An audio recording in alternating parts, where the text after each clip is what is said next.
Founders Fund is one of the most legendary venture firms out there.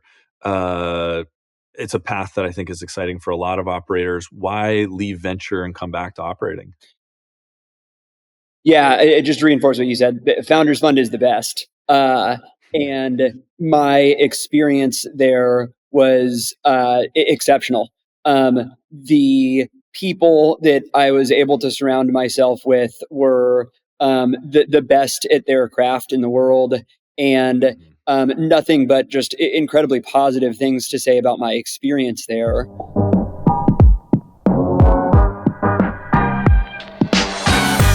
Hello and welcome to the Revenue Leadership Podcast by Topline.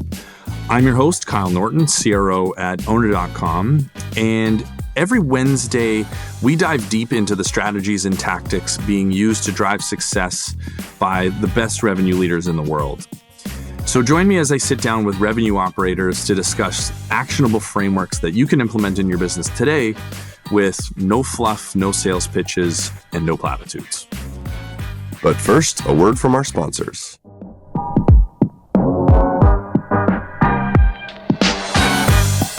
This episode is brought to you by Momentum.io. Momentum is a powerful tool for turning sales and customer conversations into go-to-market data. Using GenAI, it extracts, analyzes, and automates customer intelligence across your org. The best part, it's not a new platform for your team to adopt. It integrates seamlessly with your existing stack and writes data back to Salesforce directly. Some of the most innovative companies out there, like Zscaler, Demandbase, Ramp, 1Password, and even my company, owner.com, use Momentum every single day to capture forecast and churn risk, autofill Salesforce fields, share product signals, and track sentiment. So check it out with a free trial at momentum.io. Mr. Sam Blond, welcome to the podcast. Appreciate you joining me. Kyle, thanks for having me. You're a legend, and I'm looking forward to spending some time with you. Awesome. So before we dive in and talk about building leaders, give everybody your 60-second backgrounder. Perfect. I grew up in Kansas City, went to University of Missouri. When I finished college, didn't really know what I wanted to do. I was lucky that my brother was in the Bay Area doing tech sales. I joined a company called EchoSign as an SDR. This is back in 2008. Was again very lucky that EchoSign turned out to be a relatively successful SaaS business. And timing was good also. You think about 2008, SaaS was sort of like just coming to market. Jason Lemkin was our CEO. And the success of EchoSign allowed me to grow my career from being an SDR to realizing several promotions over a pretty short period of time. I was with the business for 5 or 6 years. I was then VP of sales at Zenefits for 2.5 years, joined very early, left when we were about 70 million in ARR and a $4.5 billion valuation. Was CRO at Brex, again, joined very early. Left when we were about 400 million in annualized interchange revenue. And we were a $12.5 billion business. This is back in 2021, early 2022. And then most recently, I was a partner at Founders Fund for almost 2 years and just started my own company. So that's the hopefully 60-second version. Yeah. Very cool. I don't know if you've announced sort of what you're doing next, so maybe give people the preview on what's coming up. Yeah, I'm a co-founder, CEO of a startup that I'm going to build in the category of a sales system. So getting started on that, not sharing too many details at this point publicly, but really excited. Have an incredible co-founding team, and we're starting to build. Very cool. I love that. I'll be following closely. So Founders Fund is one of the most legendary venture firms out there. It's a path that I think is exciting for a lot of operators. Why leave venture and come back to operating? Yeah, just to reinforce what you said, the Founders Fund is the best. And my experience there was exceptional. The people that I was able to surround myself with were the best at their craft in the world, and nothing but just incredibly positive things to say about my experience there. I think for me, I missed and am excited to get back to operating. And so, maybe at some later stage of my career, revisit the venture side. I don't know. I just know that right now, what I am starting to do is what's right for me. Yeah, that makes a ton of sense. What are you taking from your time in venture and applying as an operator? What were some of the big sort of reframes, seeing it from a different lens? Well, look, I learned a lot about how venture works, and so can apply that to things like fundraising for this business. I also was able to spend more time than I ever have with early stage founders, and I think understand more acutely the problems that startups have as it pertains to customer acquisition. Um, and then how that sort of manifests in the existing set of systems that are available to people as early founders, sales reps, and sales leaders. And as you think about sort of the technological innovation of AI and how that's going to change so much of what is status quo for the trailing several years, um, that really was like a guide for me in what needs to be built.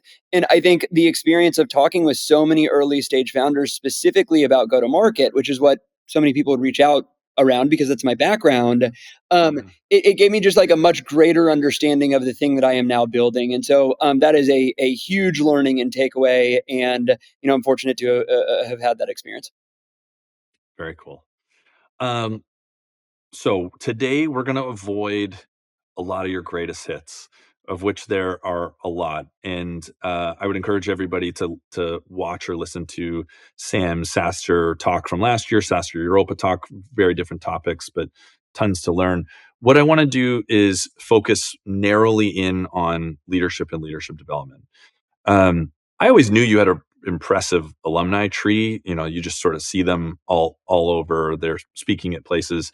But I was doing some prep around this topic and did a LinkedIn recruiter search, and that alumni is even deeper than I thought. It's just like some of the names: Matt Plank, Hannah Wilson, Jameson Young, Robbie Allen, Ashley Kelly, Brandon Boyle. Like there is a list of people that are all VPs and senior level operators that have come out of um, you know not a huge number of companies, and are now doing super impactful things. And so I just want to spend today talking about how you think about identifying, hiring, and promoting leaders, and also how you think about building leaders. But just before we jump in, like, what does that list of people have in common? What are the things that when you look at your alumni are common traits and like jump off the page for you in reflection? I think every person on that list, and we could extend the list as well. I've been um, incredibly fortunate to surround myself with some of my closest friends, and I believe some of the greatest now sales leaders in the world. Um, One thing that really stands out with that list, and again, the sort of like extended list, is everybody on that list started as an individual contributor in an organization that I was the leader of, whether it was Zenefits or Brex. And they started as individual contributors. And I think, like, sort of like me at EchoSign, they were at one point or for an extended period of time number one on the team. Um, and so they were exceptional salespeople as individual contributors in their own right. And then if I think about like what are the characteristics that makes someone that the number one rep on the leaderboard? Well, look, I think some of it can't be taught, and then I think much of it is just this. In addition to like finding something you're good at, it's this mindset that like success is not hitting my quota. Success is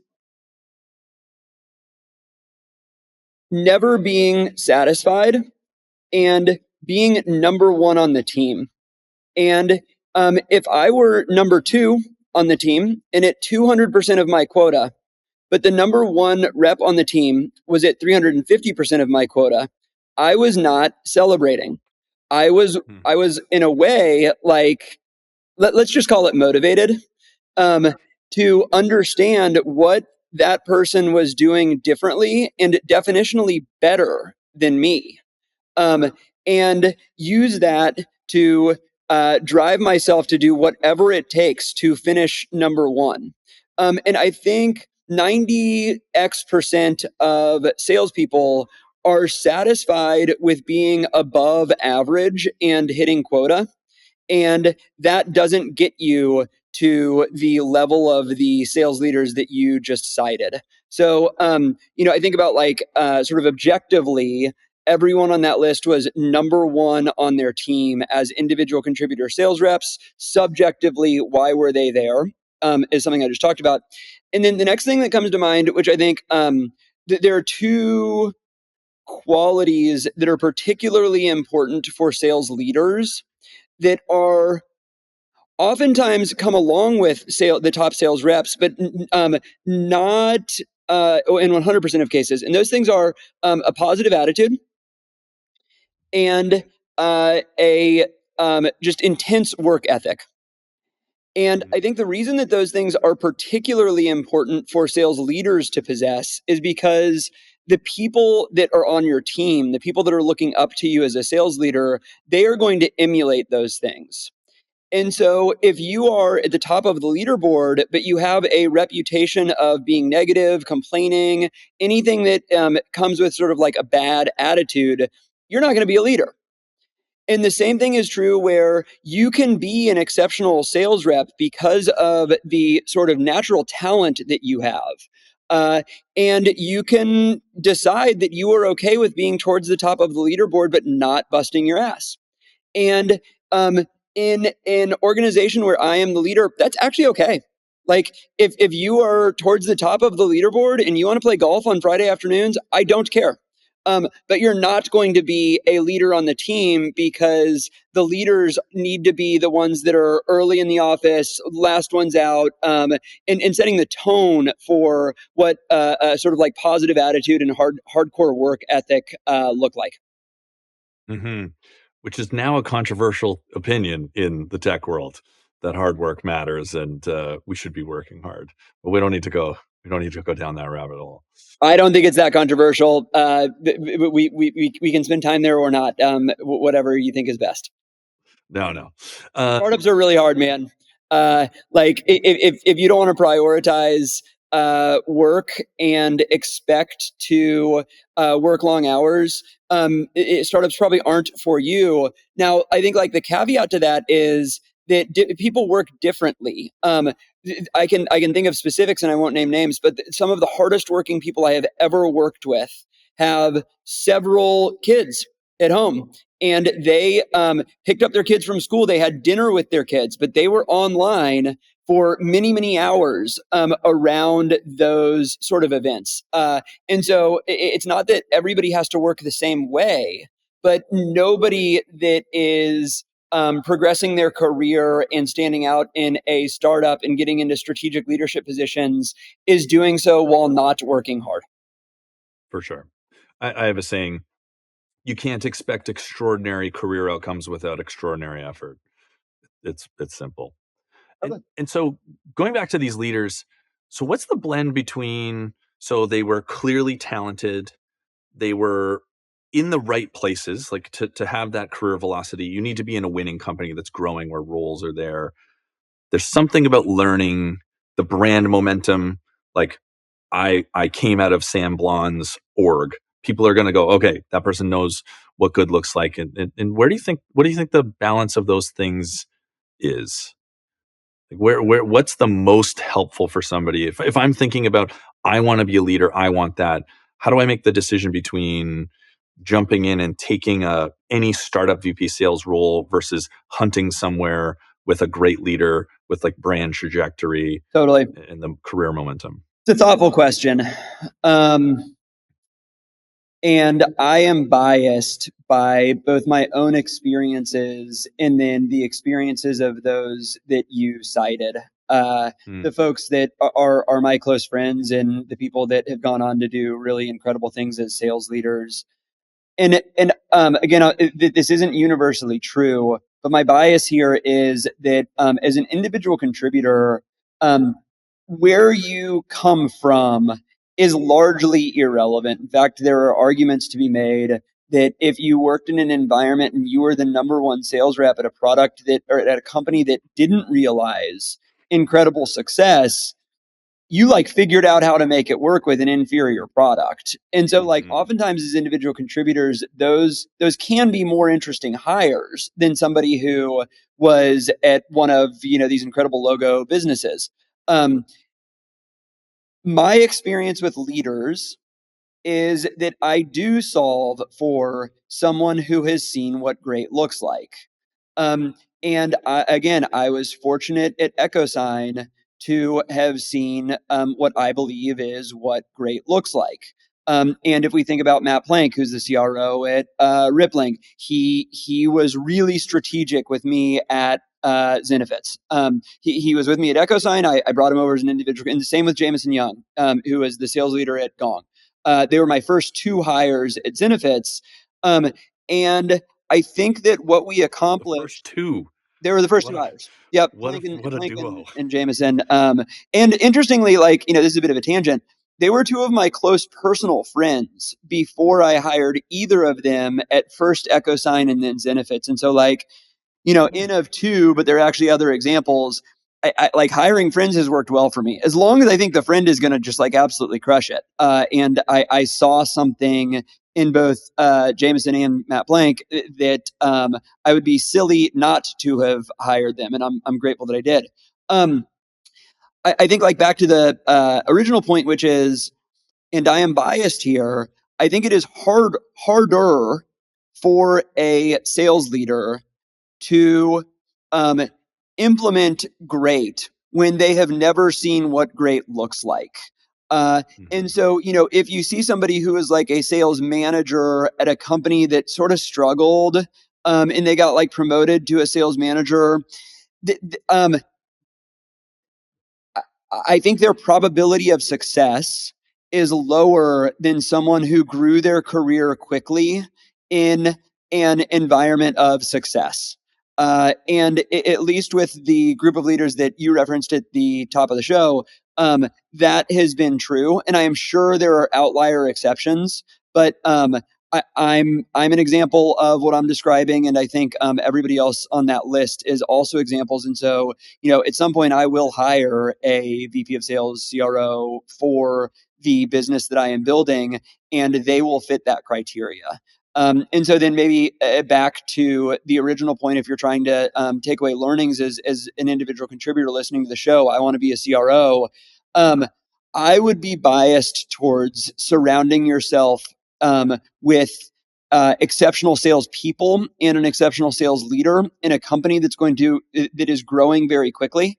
Owner's probably a great example of this right now, where it's you guys aren't yet Rippling. Joining Rippling today, it's people should join Rippling. It's an exceptional company. The learnings that you will receive as a sales rep that joins Rippling today in 2024 are different from the learnings that you would have received if you joined Rippling in 2020. And maybe Owner is a version of that today, where the writing is on the wall for this type of company, and they're still pretty early. That is the type of environment where I would go in and I would have the mindset of, I am going to be the number one rep at the company. And if you accomplish those two things, you're sort of destined for greatness. That's very cliche. Yeah. So what was the mix in your, let's call it scale up phase at Brex? What was the mix of your leadership team of internal promotes versus external hires at sort of manager, second line, et cetera? Yeah. I have a strong opinion here that's loosely held. Okay. And that is, I heavily bias towards promoting from within. At Zenefits, our first line manager layer was 100% internal promotions. And at Brex, our first line management layer was close. I think the learning from Zenefits, and Zenefits is sort of a unique environment where we were growing way too quickly, and we Yeah. needed a new manager like every few days. Like it was crazy. The sales org when I joined was 2 people. The sales org when I left 2.5 years later was 500. And so you can imagine like 2 years? 2 years. And by the way, like that was a Yeah. mistake. That's Yeah. a different podcast. But I think one of the learnings from Zenefits, which by the way, I still like heavily biased towards promoting from within to the first line. One of the learnings from Zenefits was just make sure that you are doing so out of want and not out of need. And there were several examples Mm. where we just had this like philosophy that was we promote from within. And I think where that broke was when we sort of like looked at the individual contributor layer and we were like, all right, we need a new manager. Who is the least bad option to fill this like new manager layer? And it would be like, it's probably this person. And then we would be like, okay, like, and so then that's what I describe out of like need. We needed a manager, but we did not want to put that person in a manager role. And I think that is a bit of the like calculus that I would use going forward, which is like don't promote someone out of need. And in that scenario, if I could go back and do it again differently, I would have hired from the outside instead of promoting somebody who like probably wasn't ready or we weren't super excited about.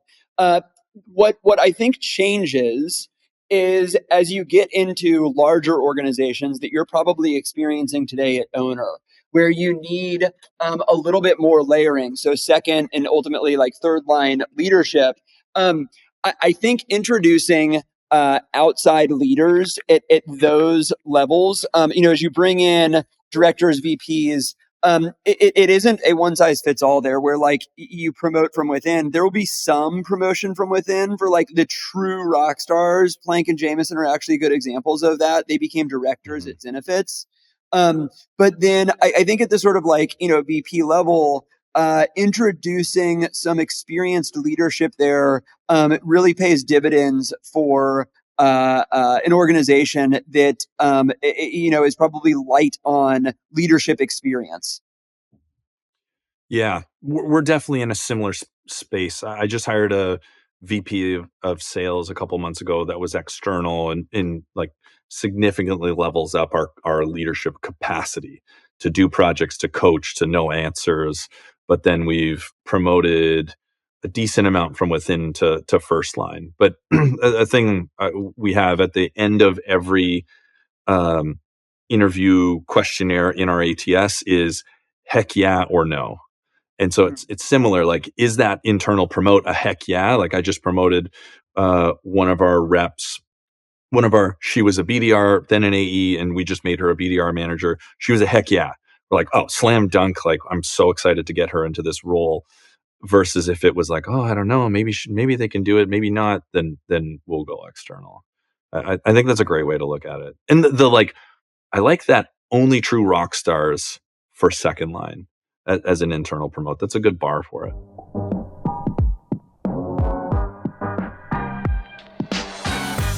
Yes.ai enables your CEO, subject matter experts, and other senior leaders to engage prospects directly, creating meaningful connections and boosting response rates. With just one click, your team can strategically involve senior staff to make your outreach more credible and effective. Empower your GTM team to orchestrate your outbound process and say yes to yes.ai. That's YESS.ai.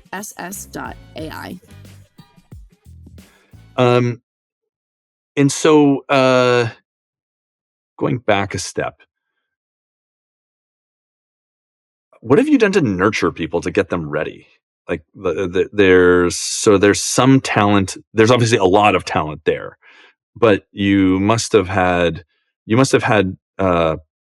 done something really right for so many people to make that leap. And so I'm curious, what do you think you did to nurture them, to prepare them for their first management position, to prepare them for the second thing? What was the approach there?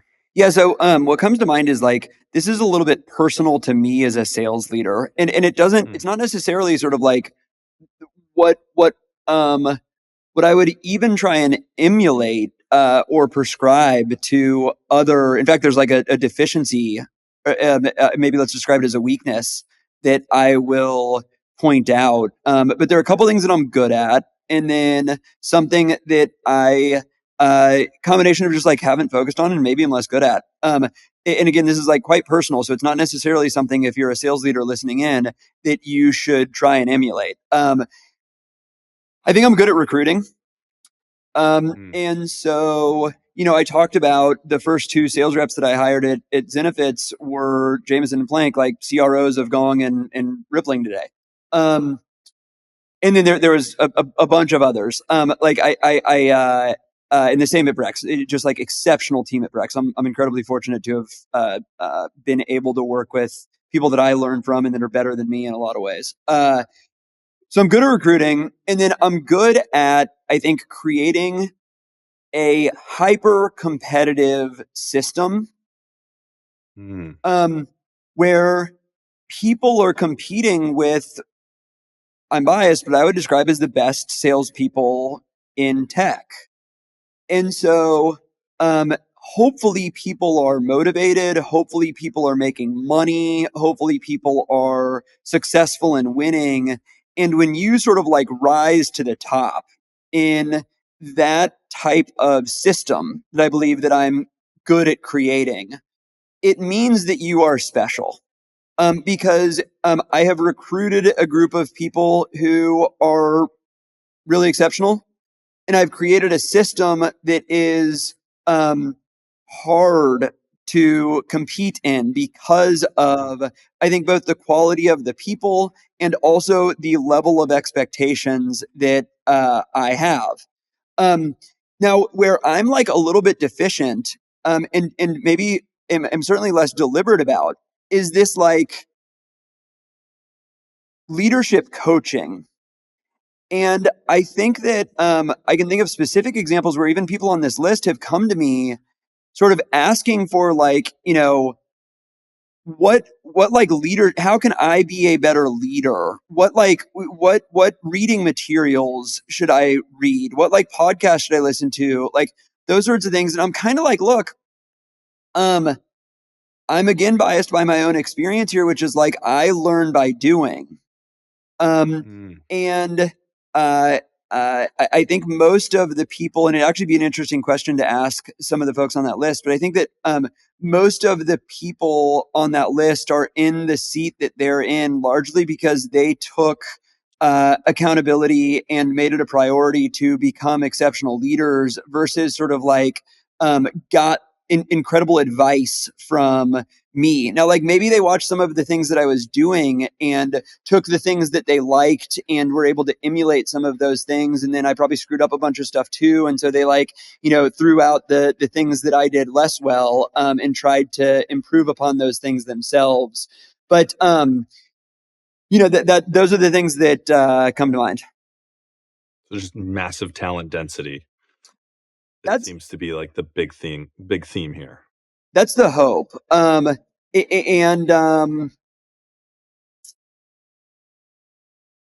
I think when you are in an environment like Zenefits and Brex, where it's both competitive, but also we are growing so quickly, and you're working long hours,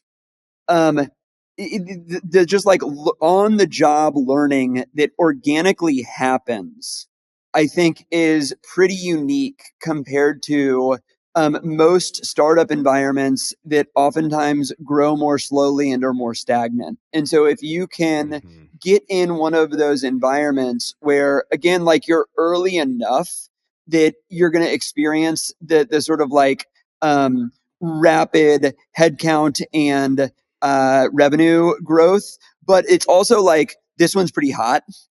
So like you're not just hoping to pick the right thing at seed stage when there are 16 customers and there's already signal. Yeah, you want like a little bit of signal, and you can get that through things like fundraising, existing revenue growth, revenue and customer growth, those sorts of things. Brandon Boyle just joined a company that Has a lot of that signal at an early stage called 11X. He was a great leader at Brex, and he's now VP of sales there. And their revenue numbers are jaw dropping. And I think they have like a few sales reps. So and again, Kyle, I think this is, you guys are a little bit more mature than that at Owner, but I think all the metrics are there. Yeah. I give this advice a lot, is opt for quality of company over basically everything else. Like there's only so much you can do at a mediocre company that's growing 40% year over year and is going to expand headcount by like 15%.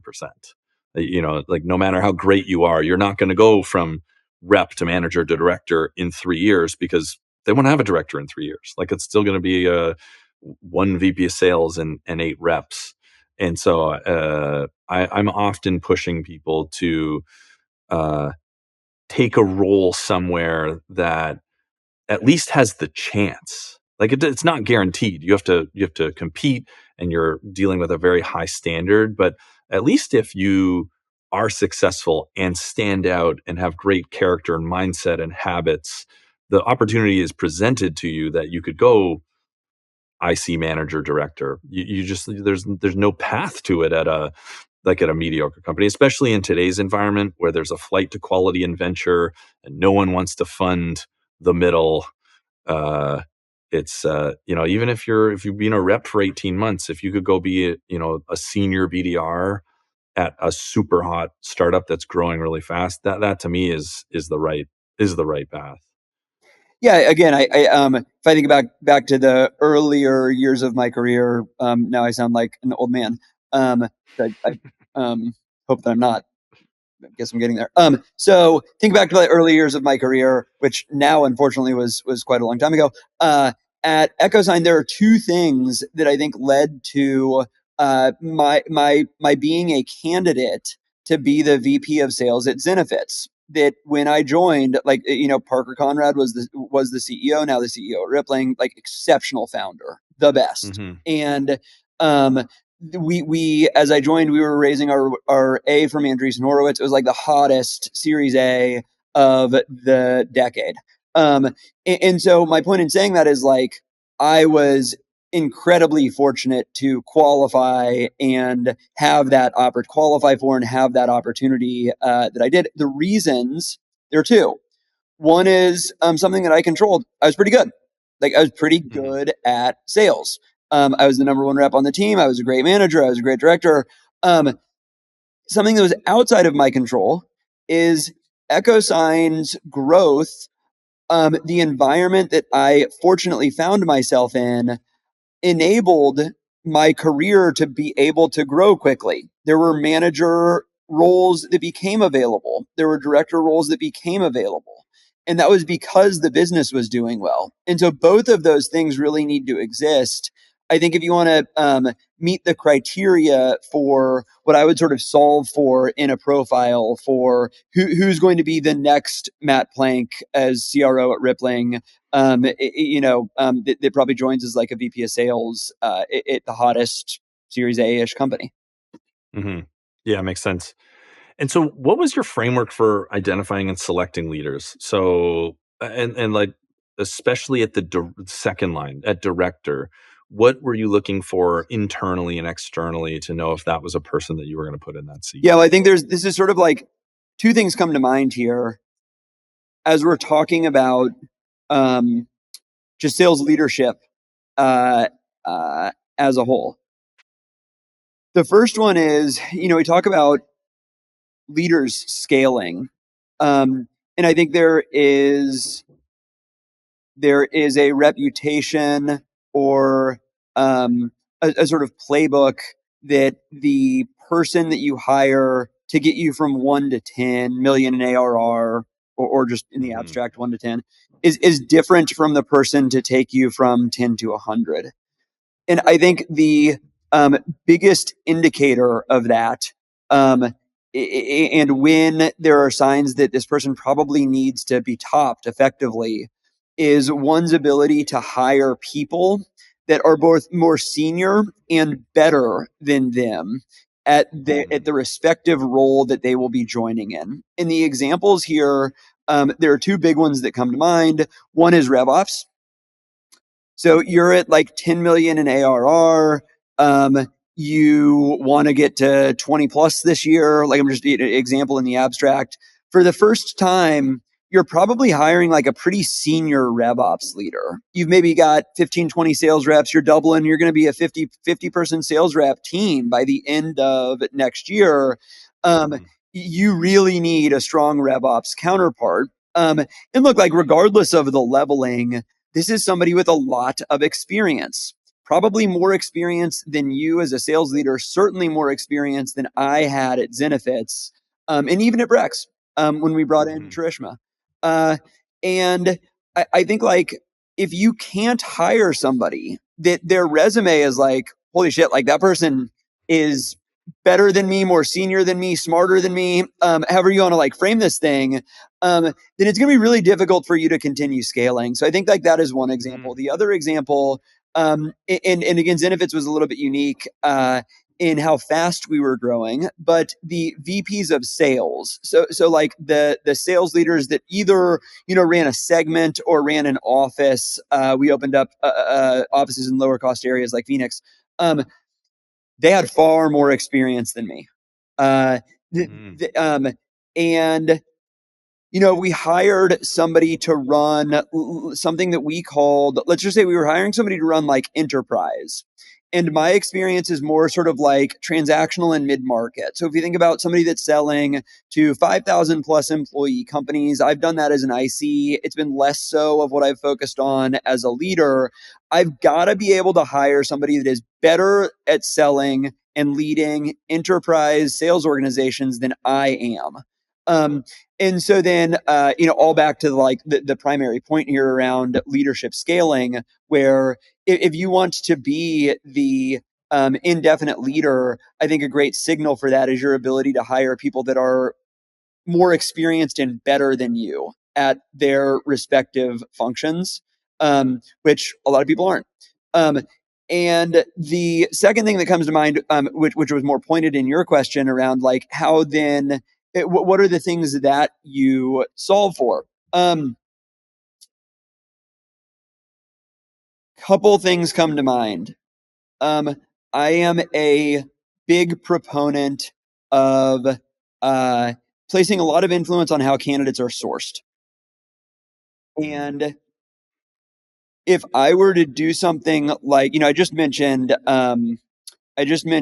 this exceptional RevOps leader that I was fortunate to have sort of alongside me running the Brex sales organization. Her name is Trishma Shah.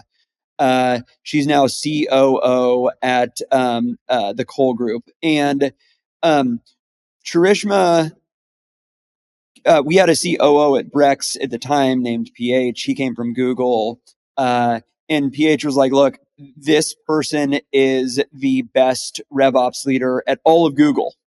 And, he was close with her and super helpful in sourcing Trishma as a candidate, and I'm sure influencing her to join as well. But that's just an example where, like, if you contrast that with, let's put a job, like a job rec on our website and get some people to like apply to the SVP of go-to-market strategy and ops position that we have opened up. And again, like I think it's an illustration, but the primary point here is I just place a lot of emphasis on in-network recruiting and sourcing candidates where their reputation precedes them in a way that, like, when I first met Charishma, and I could use this example with 10 different sales leaders. So this isn't an N of one. I knew, like, I almost knew I wanted to hire her before the first time we met because of her reputation and how highly recommended she was. And again, like, that is one very specific example, but it is more common than not as I look to hire senior leaders. I just place a lot of emphasis on that recruiting process and where the candidates are coming from and the reputation that they have coming into the role. So one, like sourcing is really important. Of course, here's what I would say, like hiring leaders is almost easier than hiring individual contributors, is almost easier than hiring SDRs, because you've got this like track record and back channel Yeah, reference yeah, thing yeah. to lean on. And if you think about hiring an SDR right out of school, you're hiring for like purely Hope and a prayer. intangibles. And when you compare that to Charishma, and you can go to her LinkedIn or whatever, you see like, holy shit, like, yeah, that woman's a badass. Yeah. And so like, that's why like, uh, certainly hiring leaders is like higher risk and more important. You can't making a mistake there is far more costly. But in a way, picking the right person it is almost easier because you have so much of their track record and experience to go on, off of, so long as you can recruit. I think again, going back to something that and there's plenty I'm bad at. But going back to something that I'm good at, a lot of people wouldn't be able to hire Charishma. And I was able to get in a room with her and convince her to come on this journey with me and us. And so then I think when like you don't have that skill set or capability, then leadership recruiting becomes much more difficult. Yeah, that makes a ton of sense. Um, and what about for internal promotes? So if you think back to the managers who you've put into a second line position, what were you looking for in those people? Because you mentioned, only true rock stars are going to make that jump. What were you trying to identify? Well, I talked a little bit about the sort of like first line manager qualification criteria, Yeah. which was that they're number one on the leaderboard. And you want others to emulate their behavior. Both the sort of like positivity that they bring that hopefully cascades to others in the organization, and the work ethic that they bring that hopefully does the same. And so that's like the first line qualification criteria, or just like leadership criteria more broadly. I think on the second line, there is what I would describe as a level of maturity that starts to exist, and what I would describe as here's an easy way here's like a sort of tactical thing that I used that others can use. When you start learning from your sales leaders, um, and the word strategy is very loaded and like buzzwordy, but I think like people get what it Mhm. means. As an example, like, and we keep using these same examples. Okay. Whether it's Matt Plank at Zenefits, or Jameson Young the same, or Brandon Boyle at Brex, or Bobby Lukeman at Brex, who sort of led segments as first line managers, but they were really executing on my strategy as first line managers.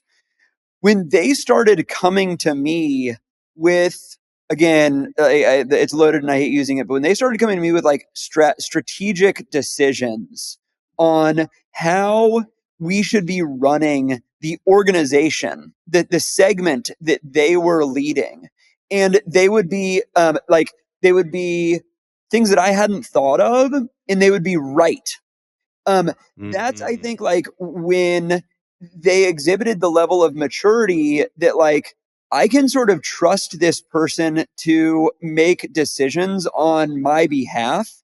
And hopefully they're even better than me because of the proximity to the business at making those decisions. And I think that's not true almost universally when you promote somebody that was just a sales rep to a sales manager.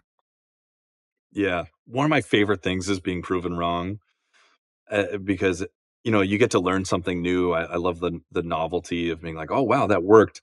And it's such a powerful signal that the business doesn't rely on you anymore. Like, I think a lot of us go through this phase where we sort of do three jobs. Like in my first year at Owner, I was executive revenue owner, second line manager, and sort of first line manager because I was in the weeds writing scripts and trying to like actually spending a bunch of time with reps. And the feeling I was just wrong on something that I felt sort of strongly about, but I was like, I'm going to trust my team, and let's see how it goes.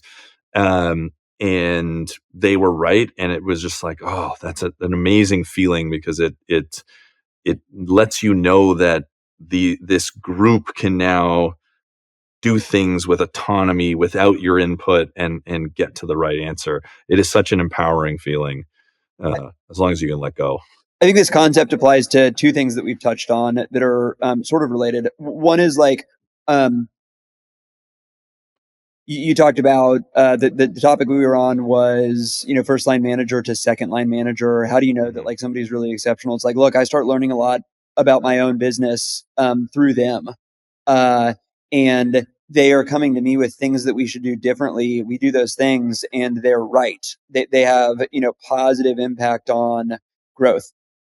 I think the same is true when I'm talking to senior leaders through the interview process, which is I come away from interviews learning things about my business and with ideas that like we should probably like do that thing. An interview style is presenting a leadership candidate with like some of the challenges that we're experiencing in the sales organization.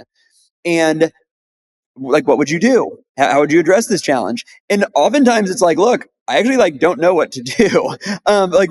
We are experiencing this challenge and we're trying to figure out what to do with it. And there are plenty of instances where I've come away from interviews where like, that is really thoughtful. Like we should do that thing. And I think that's a really positive signal for, hiring people in addition to promoting them. Yeah. How are you doing on time? We're at 2:03, but I have a 2:00, but let's do, if we can time box it to like 2-3 minutes. Okay. All right. One question, then we'll do rapid fire or a quick fire. So when you got it wrong, what usually drove it? Give me 2 seconds. I'm gonna Slack this.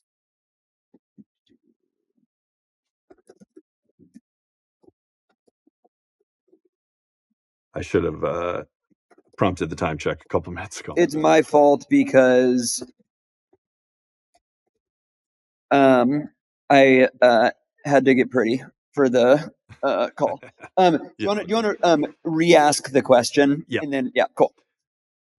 So when you got it wrong, what did you learn from those? Like what drove the wrong decision when you've promoted internally or hired externally?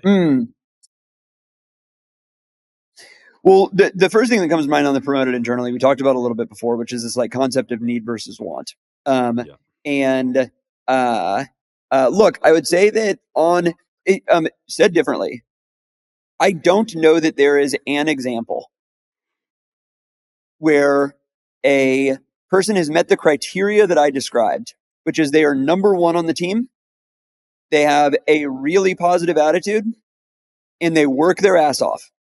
I cannot think of a single example where like that criteria was met and it wasn't a successful promotion.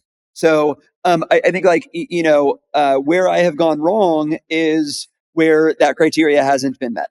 And then and I have made mistakes on hiring externally.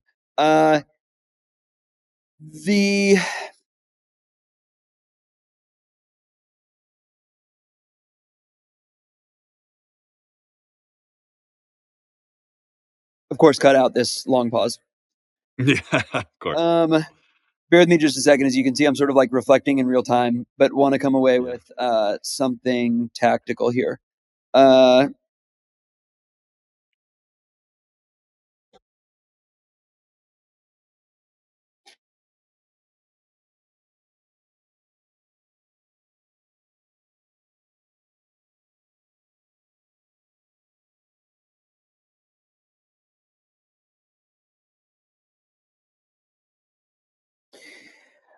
Yeah. I think there are several specific examples that come to mind. And our good friend Jason Limkin probably talks about this as well. where I have made leadership hires and senior hires and strategic hires and however you want to frame it. And I have convinced myself that they are A pluses, that they are the right person. They are the best person for the role. And in reality, it was to solve for urgency. And the specific examples that I am thinking of which there are more than one, it's like the search had been going on for too long. And I probably felt pressure from the CEO or like pressure from myself. Internal pressure. Yeah, just like, look, we need this function needs to exist, and the business is suffering because it doesn't. And while in the moment, I probably would have, as I said, sort of like convinced myself, like this is definitely the best person. Every time, I think if I reflect on it, it probably wasn't true. And so then I think the number one thing that comes to mind as I think of sort of like more senior leadership hire mistakes, it is trading off quality for urgency. And what ultimately happens in those instances is it actually costs you far more time, because if they don't work out, you spend all of the time onboarding them. They hire people that may or may not be the right fits themselves. It actually puts the business back further than had you just waited to actually find the right person. Certainly, like, easier said than done. How long do you wait to make the hire? And so that could be a podcast in and of itself. Yeah. Okay. Quick fire. What do you wish you knew in your first VP of sales job that you came to understand sort of much later? Well, I'll give an illustration, and then it's like a bigger concept. So the illustration is I came from EchoSign. EchoSign was acquired as a private company in 2011 by Adobe. We did not have sales ops at EchoSign when we were acquired. So I think like different time than today, where sales ops is like, or rev ops, however you want to frame it, is like, universally applicable to startups at a certain scale. And Adobe gave us a couple sales ops people to help, and they were not good.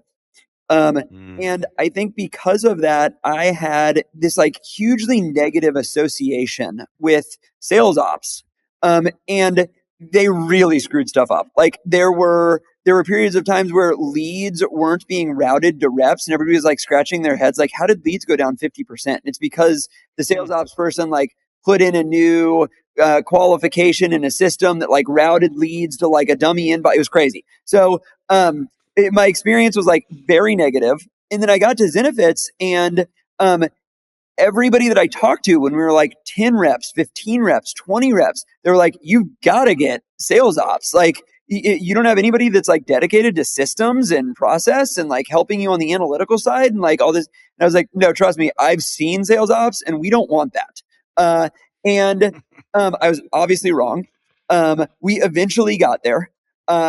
And huge impact both at Zenefits and at Brex. Like I can't speak highly enough of the influence that strong RevOps has on a go-to-market organization.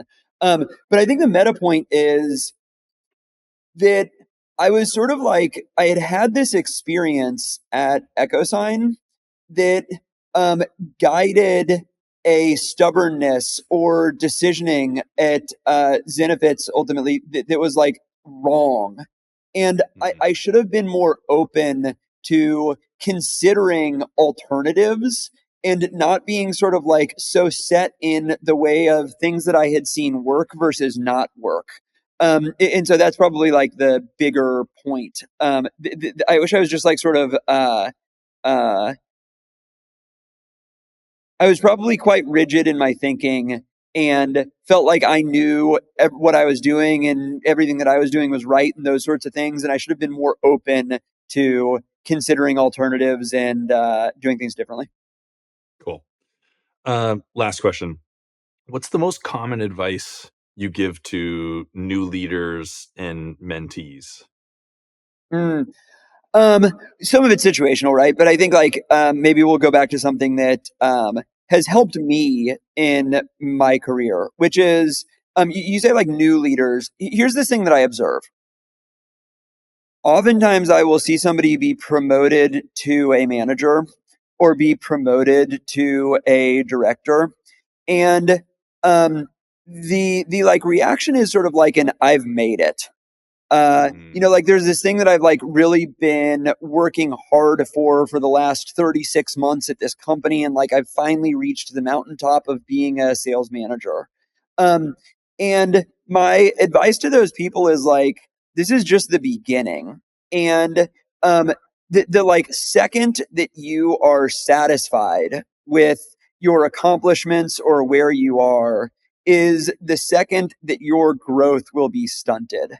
And so, just like never be satisfied, always remain hungry. And I think to apply that to something that happened with me, and part of why I left being a CRO, left Brex, joined Founders Fund, is for the first time in my career, I felt satisfied with what I had accomplished as a sales leader. I was CRO, doesn't like get a lot more senior than that as a sales leader at a company that I joined at Series A that became a $12.5 billion company.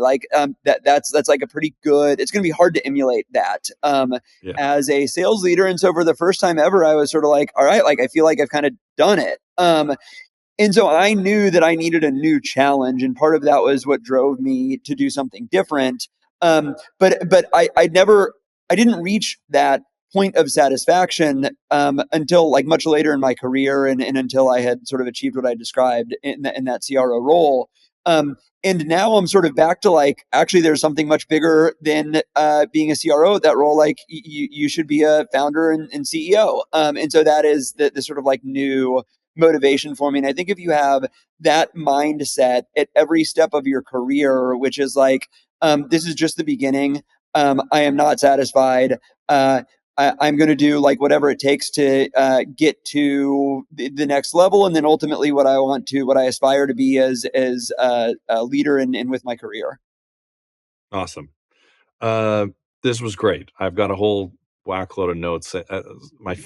Few of the takeaways that really stand out is this idea of need versus want in terms of promoting people and being like absolutely certain. And I think the message around talent density will definitely be one that people should take away from this. Just stack talent and the best people you can, let them compete, and good things will happen. So I really appreciate the time. This was awesome. Really pumped we could dive into this topic. So thanks for joining. Kyle, I appreciate you having me. And as I said, you're somebody that I look up to as a leader, and really impressed with all that you've accomplished as an investor and owner, and getting these updates of you just crushing it. And so congrats on all the success. Thanks, man. It means a lot coming from you. And I got a little ways to go to catch up to some of your track record. Well on your way, and congrats on all the success. So I'll talk to you sometime soon. All right. Thanks. See you, man.